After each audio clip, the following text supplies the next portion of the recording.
ચાલુ કથાના પ્રસંગની અંદર પરમ પૂજ્ય સદગુરુ જોગી સ્વામીની વાતો સાક્ષાત સવિતા ભાગ 1 કિરણ 108 પોઈન્ટ નંબર 5 પ્રથમનો 160નો વચનામત એના પર વાત આવી. દ્રષ્ટા અને દ્રશ્ય. દ્રશ્ય એટલે દેહ, દ્રષ્ટા એટલે આત્મા રૂપે, ગોચર અને અગોચર. ગોચર એટલે દેખાય, અગોચર એટલે દેખાય નહીં. અક્ષરના આત્મા ગયા કેવી રીતે? દ્રષ્ટા રૂપે, દૃશ્ય રૂપે હોય ત્યારે દેહ રૂપે હોય, ને દ્રષ્ટા રૂપે હોય ત્યારે આત્મા રૂપે હોય. આત્મા રૂપે એટલે દેહ નાશ પામે પણ જીવ નાશ પામતો નથી. સુખ દુઃખનું ભોગતા એ જીવ દેહ ભેગો ભર્યો એટલે અન્વય સ્વરૂપ કહેવાય. સુખ દુઃખથી રહિત એ જીવ વ્યતિરિક્ત સ્વરૂપ કહેવાય, દેહ થકી નખો. શા માટે આત્મા છે બળ્યાવથી સળ્યાવથી છેદાય નહીં, ભેદાય નહીં, ન સુખ પામે ન દુઃખ પામે, એને કોઈ અડી શકે નહીં. સ્વામી કે બંદૂક મારો તો એની ગોળીમાં ના આવે, એવો આત્મા કીધું.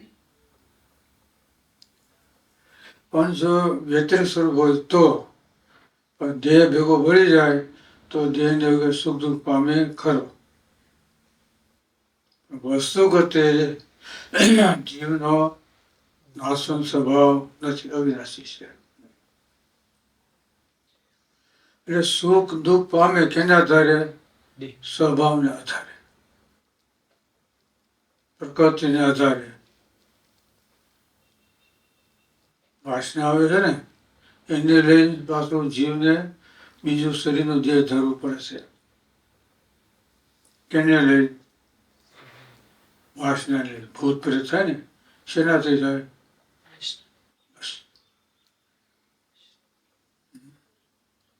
સંકલ્પો છે ને, સંકલ્પના આધારે છે. એટલે આત્મા ને અક્ષર એ ભગવાનનું સ્વરૂપ શરીર છે. ભગવાન સ્વતંત્ર છે, એને આગળ અક્ષર પરતંત્ર છે.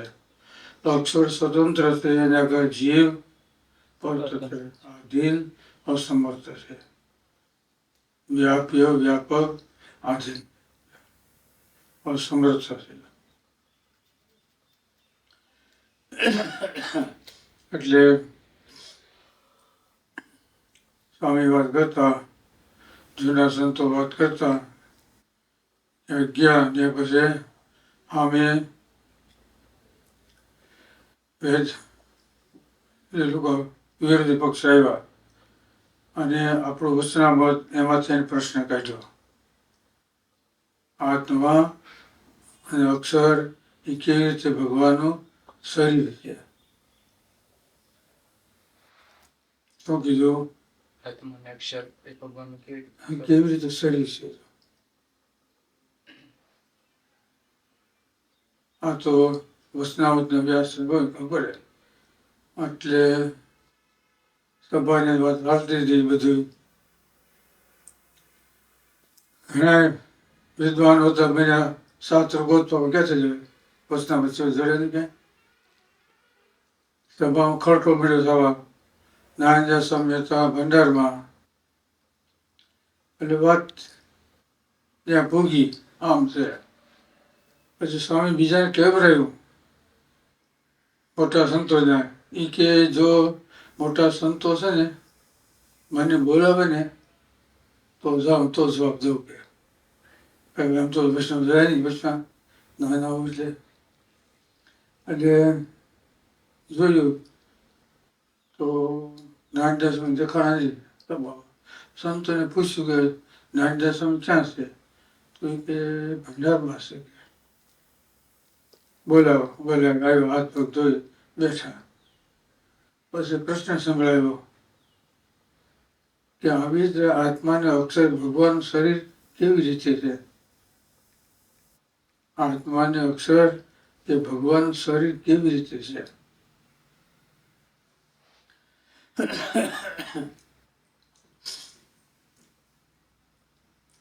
એટલે સ્વામી ધીરજ બોલ્યા, તમે કયો તો કહી દો કે આ વચનામતમાં આમાં લખ્યું છે.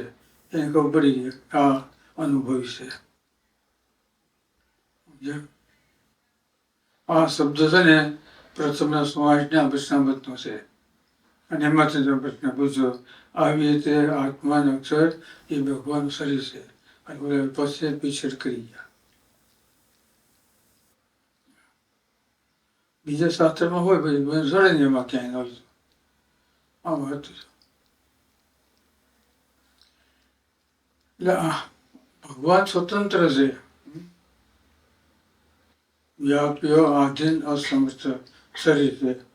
ભગવાન સ્વતંત્ર છે, વ્યાપક છે.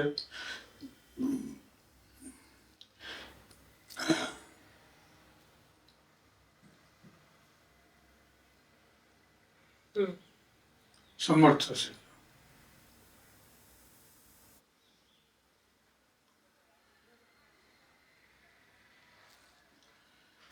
એટલે જીવ છે દેહ ભેગો ભેળ્યો એટલે દેહને યોગ્ય કરી સુખ દુઃખને પામે ખરો. પણ છતાં જીવ અવિનાશી છે, શરીર એનો નાશ થાય છે. જીવ દુઃખ ન પામે પણ શરીર ભેગો ભેળ્યો માટે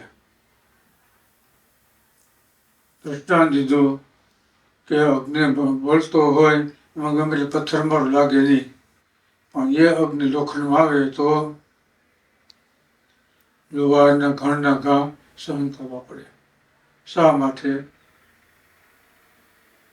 લોખંડનો સંગ કર્યો માટે. એમ કહેતા સ્વામી કહેતા છેલ્લા પ્રકારનો ત્રીજો વચનામૃત.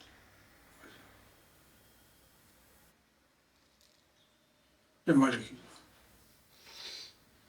દીપકનો અગ્નિ તેલ કોડીની વાટ એની દ્રષ્ટિમાં આવે છે. જ્યારે 3 પ્રકારનો સંગ છૂટી જાય ત્યારે દ્રષ્ટિમાં આવે નહીં. એમ જીવ આની વગેરે દ્રષ્ટિમાં આવે છે, પણ એનાથી અડગો થઈ જાય તો દ્રષ્ટિમાં આવે નહીં.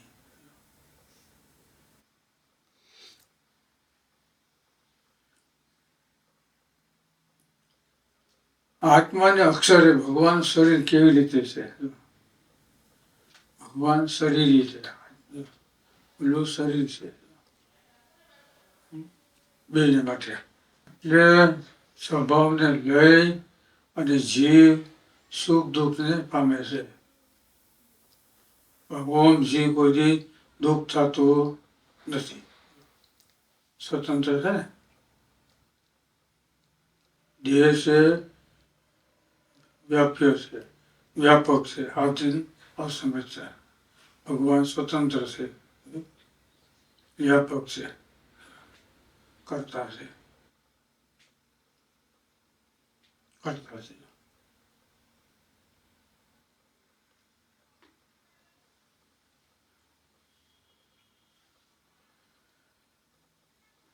એટલે સંગ દોષ એને કરીને આમ થાય.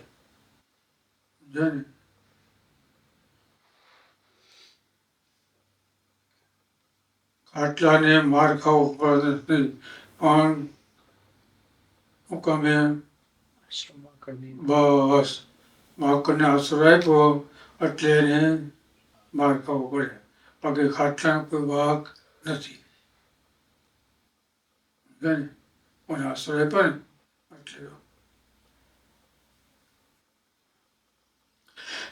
એટલે પોતે કર્મ કર્યું નથી, પણ કર્મ કરે છે એને સાથ આપે છે એટલે એના મને ભાગ લાગે કરો. સંમતિ મોહન કહેવાય. કોર્ટમાં તમે પ્રશ્ન પૂછો, હા પાડો તોય બંધાઈ જાઓ, ના પાડો તોય બંધાઈ જાઓ. મોહન થયો ને તો તમારી સંમતિ માની લે. પછી જ્યાં જે જવાબ આપી દેવાય, હાસો ખોટો જવાબ. સમજાય? હાસો ખોટો જે હોય બોલો તોય બંધાઈ જાઓ, ન બોલો તોય બંધાઈ જાઓ. મૂંગી સંમતિ કહેવાય જવાની. પણ એ સમય જે આપણને આવડે જેવો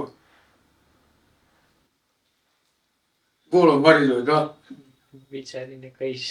હે વિચારીને કહીશ. હા તો વિચાર કરો કે ફટ કેવું પડે ને. પણ જે હૈયા આવે એ કઈ જવાનું આવે.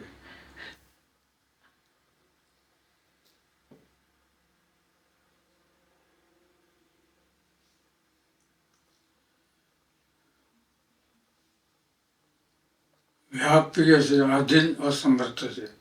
શરીર છે ને અક્ષરની આગળ, અક્ષર પુરુષોત્તમની આગળ છે અને પુરુષોત્તમ સ્વતંત્ર છે. એટલે સુખ દુઃખનું ભોગતા એ જીવનું અન્વય સ્વરૂપ અને સુખ દુઃખ રહિત એ જીવનું વ્યતિરેક સ્વરૂપ છે. સારંગપુરના 5માં વાત લખી છે. જીવ અન્વય પણ કેમ છે? ઈશ્વર, અક્ષર બ્રહ્મ અને પુરુષોત્તમ એનું અન્વય વ્યતિરેક પણ કહેવાય નહીં. હો તેનું જીવનું હા પણ પુરુષોત્તમનું અન્વય વ્યતિરેક પણ ન કહેવાય. ત્રણ વસ્તુ કહેવાય. સંરક્ષતો ન, અક્ષરને કોઈ દેશકાળ લાગે નહીં. અને દેશકાળ લાગે તો એ અક્ષરનું સ્વરૂપ કહેવાય નહીં. ભૌતિક લ્યો, અધ્યાત્મ લ્યો, જે લ્યો જે હોય તે.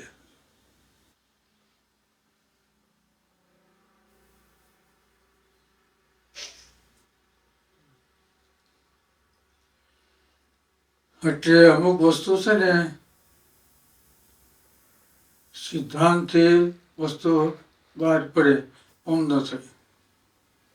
ગોપાળાના સમયમાં કેવો હોય તો અષ્ટાંગ યોગથી કહેવાય અને ગુણાત્મક સમયમાં કેવો હોય તો એને અમુક કહેવાય જ્ઞાનથી. બોલ્યા મોટા બોલ્યા નાના એમ ન કહેવાય. સમજાય એમ ન કહેવાય. ઓમ ભેદ પડી જાય. ઓમ ભેદ પડી જાય. તો બહુ ધ્યાન રાખવું પડે. સમજાય ને બહુ ધ્યાન રાખવું પડે. જરા કાના માત્ર ફેર પડી જાય ને તો ફેર પડી જાય. જરા કાના માત્ર ધરી દો. એટલે ગુણાત્મક સમય પ્રશ્ન કર્યો કે તમે મોટા તમે કે અમે બે સરખા છીએ એ ત્યારેમાં પડવાની જરૂર નથી, અમારે બે જણ સમજી લો.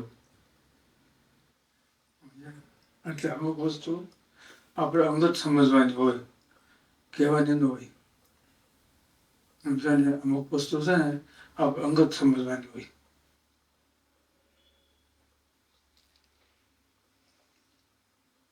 આ મોટા ઓલા મોટા સ્વામી કહેતા આપણાથી બે મોટા છે. બરાબર ને? સ્વામી કે તારાથી મારાથી એ બે મોટા છે.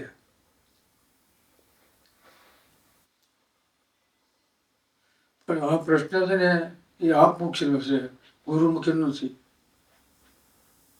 સમજાણ? આ પ્રશ્ન છે ખરો કેનો?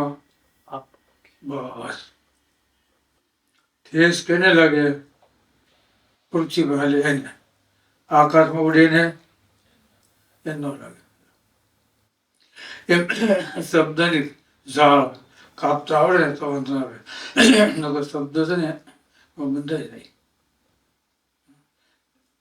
ઝાડ છે એને કાપવી પડે. એમ શબ્દો છે એને કાપવા પડે. એમ પોતાની બોલી પોતાની બધું બંધાઈ જાય. ભગવાન સ્વતંત્ર છે, એની બોલી બંધાય નહીં. નાય ધોઈ પૂજા પર કરી કિરામ કરો ત્યારે નાયા વિનાના કિરામ કરાવી દઈએ. નદીએ જઈ કાયદો છે ને બધાને લાગુ પડે, પણ કાયદાને સમજતો હોય ને એને વાંધો ન આવે. લાગુ બધાને પડે પણ સમજવું એ. એટલે ધર્મ મર્યાદા છે બરાબર ને? કેને માટે? જેને ભગવાન આશરો નથી એને માટે. સંપૂર્ણ આશરો છે ને એને માટે કઈ જરૂર નહીં. જો ધર્મરાજાને ધર્મનો આશરો લેવો પડે ને, અર્જુન લેવો પડ્યો. હા બોલો. અને ધર્મ નિષ્ઠા હતી અને સ્વરૂપ નિષ્ઠા હતી. એક પોતાના મેળા નંદ યશોદા એના પુત્ર કૃષ્ણને માનતા હતા, જ્યારે ધર્મરાજા નાદે કૃષ્ણ એને માનતા હતા. પોતાના દૃષ્ટિગોચર નહીં. બે ભાઈઓ હતા, એક માના દીકરા, બે એક બાપના દીકરા. એક પેલા બેના પાછા શીભડા બે. કેટલો ફેર પડી ગયો. એટલે સારપુરના સઠ્ઠામાં લઈ ગયો ને, એક જરીક ફેર પડે ને તો આખા ધામનો મુક્ત બચી જાય. અવસ્થા અયથાર્થ, જ્ઞાન યથાર્થ, એ યથાર્થ જ્ઞાન, બેમાં અવસ્થા ફેર પડી જાય. જાગ્રત, સ્વપ્ન, સુષુપ્તિ. જાગ્રતમાં 3 પછી સ્વપ્નમાં, પછી સુષુપ્તિમાં, એમાં પાછી ઠપકારી.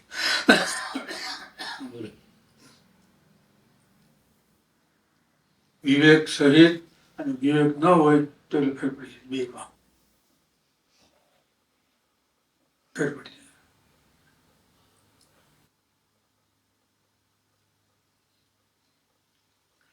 એટલે આત્માને અક્ષર કેવી રીતે ભગવાનનું શરીર છે અને બે કેવી રીતે ભગવાનના શરીરે છે. ભગવાન આ બે આત્માને અક્ષર ભગવાનનું શરીર છે અને ભગવાન છે બેના શરીરે છે. ખોળિયું છે, ખોળિયા અંદર જીવ હોય. ખોળિયું છે ને એને જીવ હોય, પણ જીવની અંદર ખોળિયું ન હોય, એમ ન કહેવાય. ખોળિયા અંદર જીવ હોય શકો, પણ જીવને તો ખોળિયું કેમ કહેવાય? જીવ વાસનાને આધીન છે. વાસના જીવને આધીન થતી નથી. જો જીવને વાસના આધીન થઈ જાય તો વાસના ટળી જાય. પણ જીવ છે ને સંકલ્પ આધીન થાય છે. અને સંકલ્પ છે એ જો જીવને આધીન થઈ જાય ને તો એ સંકલ્પ છે એ બધા જીવ રૂપ થઈ જાય, સંકલ્પ મટી જાય. બધા સંકલ્પ મટી જાય. આ કે ભૂસરમાંથી કેસર થઈ જાય. સહી કલ્પ છે એમાંથી મટી અને નીલકલ્પમાં થઈ જાય. પૃથ્વી પર હાલે છે એ મંડ્યા આકાશમાં ઉડવા. સ્વધામના મુક્ત છે અને બોલો આત્મધામનો મુક્ત છે. આત્માનું મુક્ત છે. ભોળાને સમજ્યા વિભક્ત કર્યા. સ્વધામના મુક્ત એને આ લોકનો સંબંધ છે. અક્ષરધામના મુક્તને આ લોકની વાસના નથી. સંકલ્પથી પર છે, સંકલ્પ રહિત છે, સંકલ્પ એની વાત કરી શકતા નથી. સહેજા